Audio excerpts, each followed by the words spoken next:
I said, I'm minored in meteorology. I can tell you about Chinook winds, too. Whomst? Chinook winds. Oh, I think I've heard her album. I'm pretty sure it's pretty good.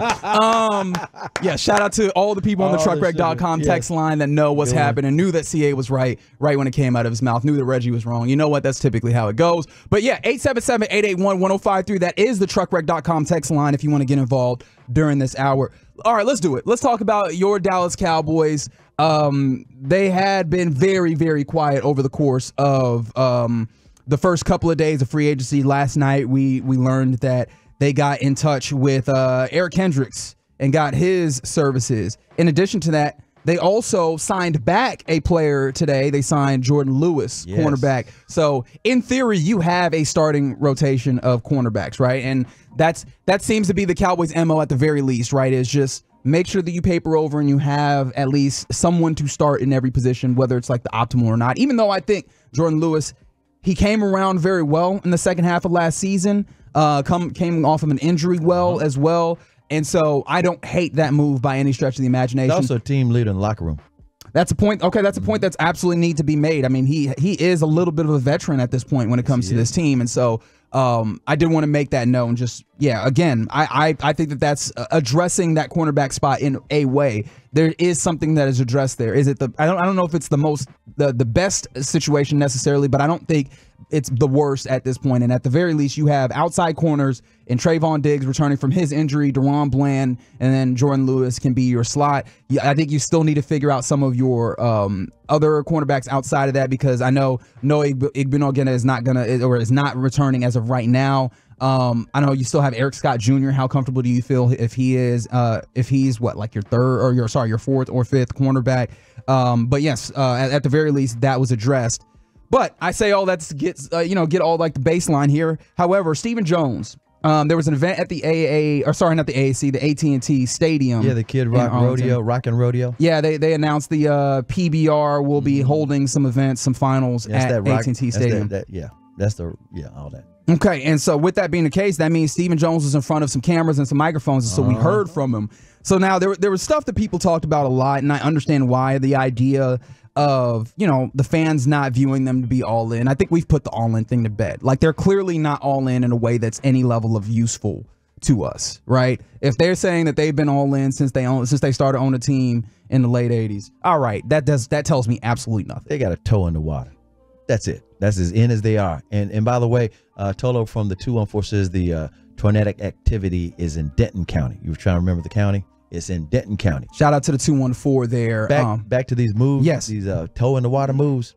I don't even consider those Steven and Jerry and Will McClay. I consider those Mike Zimmer liking two guys. One of them he knew from Minnesota days, the linebacker. Yeah, and Eric then Hendricks. Jordan Lewis like, yeah, I could use him.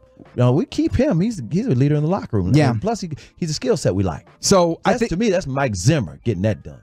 Now, Stephen Jones was asked, I think there's 3 questions in particular that I found to be really interesting. We'll see how much answers he actually provided in that way. But let's kind of work backwards here, Rodrigo. Let's go with cut 5 here, because one of the situations is the offensive line is a place where you definitely need to address, and you need to address at least 2 positions. Center for sure, and either tackle, which it seems like there's plentiful in this draft, or guard if you're going to move Tyler Smith out to tackle. And one of the ways that you can address this, Tyron Smith's still out there. So they asked Stephen Jones, is the door still open for Tyron Smith? Open. I mean, no one thinks more. Tyron Smith's going to be a Hall of Fame football player and has had an amazing career, and we certainly hadn't shut the door on a continued career here in Dallas. But he's a man's man. He's one of the great left tackles to ever play the game. And no one's, feels better about Tyron Smith in this organization, whether it be Jerry, whether it be myself, the coaching staff, Will McClay.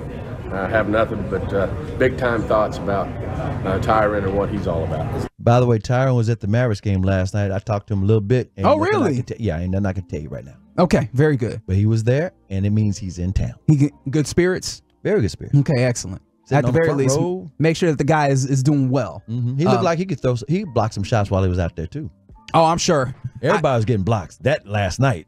Yeah, I don't know that I doubt very much of what Tyron Smith is capable of doing. But there you go. The door still remains open for Tyron Smith. That seems evident, especially as you look around. And I mean, again, we're 3 days or 4 days into this at this point. Like, this thing does extend a little bit further past where we are, but he's still out there, and so that always remains a possibility, especially because, like, the concerns that you have with Tyron Smith as a team, other teams have without as much of the, like, good feelings and the, you know, understanding of working relationship. So I imagine there's going to be other teams that maybe have to consider how much do we want to take on Tyron Smith, considering that those injury issues happen and those types of things. And so it is possible that he returns his way to the Cowboys and still plays left tackle for these Cowboys. I guess that remains to be seen. Would you be interested in that, CA? Of course. To me, it shouldn't have broken down, and that's why I've always had some hope that Jerry was going to swoop in like he did with Demarcus Lawrence and Tank Lawrence when, you know, Steven and Tank's agent weren't getting it done, and Tank said, yeah, cut me. I'll be a free agent and get my money and do my thing. And then Jerry said, oh, let's meet in the middle here. And Jerry saved the day. No hard feelings. So I'm hoping that's the situation where Jerry steps in and says, wait a minute, let's just get this thing done. Now, and I do see on the truckreg.com text line from the 214, they said check his Twitter. That's not his Twitter. Yeah, that's not fake. Tyron Smith's Twitter. I know that there was a lot of activity on Twitter last night. He is not on social media. He never has been. So if you ever see anything that I think KNC Masterpiece, they were talking about it, and I think Kevin was saying that is some fans' old Twitter, and they just brought up some new stuff on there. So if you believe in the Twitter and the tweet, you just got ball sacked. There you go, or butt cracked, depending on which parlance you want to say. All right, cool. Let's return to Stephen Jones' BBL. audio. I don't know, how is that relevant in this instance. I think, you know what, sometimes it's just fun to say BBL, you know. Well, I guess, yeah, butt crack. Yeah, it's a big butt crack in that instance. That's what I'm talking about. I like it. Okay, I see what you're going for. Let's see if you like what Stephen Jones was talking about here. This is cut to Rodrigo, where again earlier today he was available talking to media. Stephen Jones was asked, what will this team do at running back? You know, I think we're having to make some tough decisions right now. Obviously, I mean, this is an organization that's been built on great backs, whether it's a Tony Dorsett, a Herschel Walker, an Emmitt Smith, a Zeke Elliott, a Tony Pollard. You know, we've been big believers in the backs. I think they bring a lot to the table. Unfortunately, we're at a point where we're having to make some decisions, and in terms of where we allocate dollars. We allocate dollars to a guy, you know, like a Kendricks, who could come in and help in an area where we felt like we were short. And, you know, we feel like there's going to be some ways that we can address the running back situation in a more efficient way. But we'll see how that works out. Certainly, you know, a lot to be played out between now and the first game next year. I don't think you win a Super Bowl championship, you know, on the first, second, third day of the league year. Did it feel like you learned anything there about the way that they're trying to attack running back? He talked in a circle. and let me tell you what just miffs me. Willie Bully found some audio of King Henry doing an interview on Baltimore radio. Yeah. Where he point blank said, no, the Cowboys never reached out to me. That's correct. Even though I live in Dallas in the offseason, I would have loved to, but and they said, I'm glad I'm with the Ravens, worked out the deal, But no, the Cowboys never even reached out. And I'm just not surprised at all. I'm just like, figures. And the reason I say figures, because I remember they never reached out to Von Miller. Remember that? Von said, I'd love to play my hometown team. This is their mode of operation. For those who are not familiar with this, Stephen Jones actually said this on these airways back in the day. Bob Ackles was like the de facto GM. I say assistant GM. He was kind of like Will McClay, not just running the draft, but he was out when Jerry was learning the ropes. Bob Ackles, brilliant guy, really nice guy, really quiet guy. I think Stephen said Bob Ackles told them, we're the Cowboys. You don't call the agents. Have the agents call you. And he said, I've always lived by that. I'm paraphrasing Stephen, but that's what he basically said.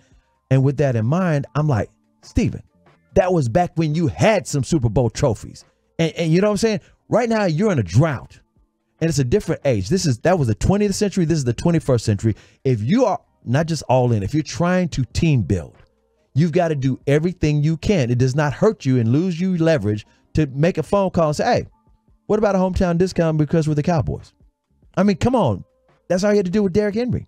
Yeah, and I think he could have told you no, and you would have said, okay, I reached out and we couldn't come to terms. Right, and I think that's the big thing, is that there's a big frustration with, it seems like they are not doing the due diligence, which is the full part of the job. And this is where you come back to the idea that you have general managers who feel like they are not all-time general managers, right? It's the conversation you've had about Jerry Jones for a long time, is, you know, how are his interests divided because he handles all these things. I think Steven is more of hands-on than Jerry is these days, these last few years. Sure. I think Jerry checks off on it, so I don't have a problem with it. Because Will McClay provides the information. The scouts provide the information. I'm not disparaging the operation. I'm just disparaging of the execution, which is, okay, I got all this stuff. I got it. I know it. They can call us. The hell?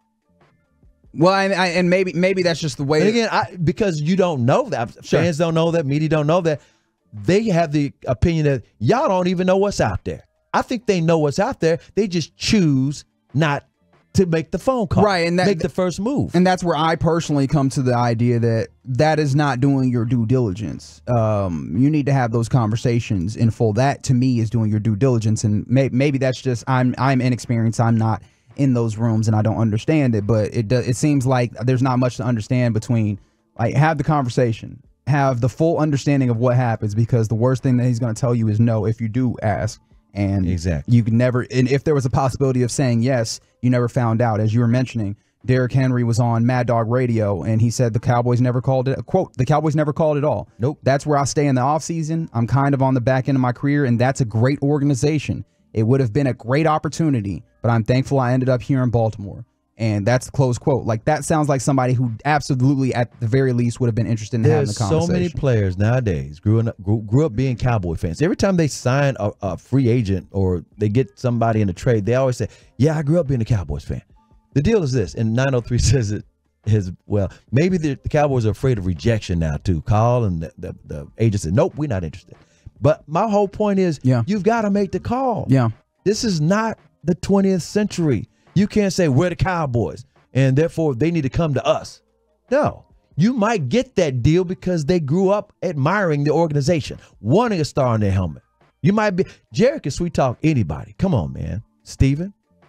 And I think ultimately what this points to is something I think I believe, or we largely, most of us believe, that they primarily would be looking at a young running back, one in the draft, right? It seemed like that was something that they were going to. But I think they should do a tandem. It's not even about. I agree with you. And there are people say, well, maybe they knew Derrick Henry's price is going to be too. Ask him first. Yeah. You don't know. Like I said, Jerry, you have no idea that. But you know, it's the Cowboys. I'm here anyway. I've always wanted to have a star on my helmet. Shoot, let's do this. And you don't even know what the motivation is. That's my point. Is like I think that we're probably near what their perspective or what they thought was going to happen. But it's really frustrating to hear you not exercise all facets of the possible outcomes that you could try. And this is, it kind of dovetails with one of your big issues, which is, hey, use all the avenues available to you to get better. And it seems like they decide that some avenues they are absolutely not going to trod down. And I think that ends up being we're really a draft and development team, guys. I thought you knew that. But here's the deal. You got to fortify your roster. If you got a team that's in the hunt, in the playoffs, win 12 games 3 years in a row, how dare you not fortify the roster? But we're going to do it our way. That doesn't mean you're all in. Well, there you go. That's some of the conversation that Stephen Jones provided, in addition to much more. Obviously, there was a lot more things that he talked about. Talked about the signing of Eric Kendricks. Talked about how apparently Dak's cap number did not impact, according to Stephen Jones, does not impact actively what they want to do or what they can do. That is per Stephen Jones.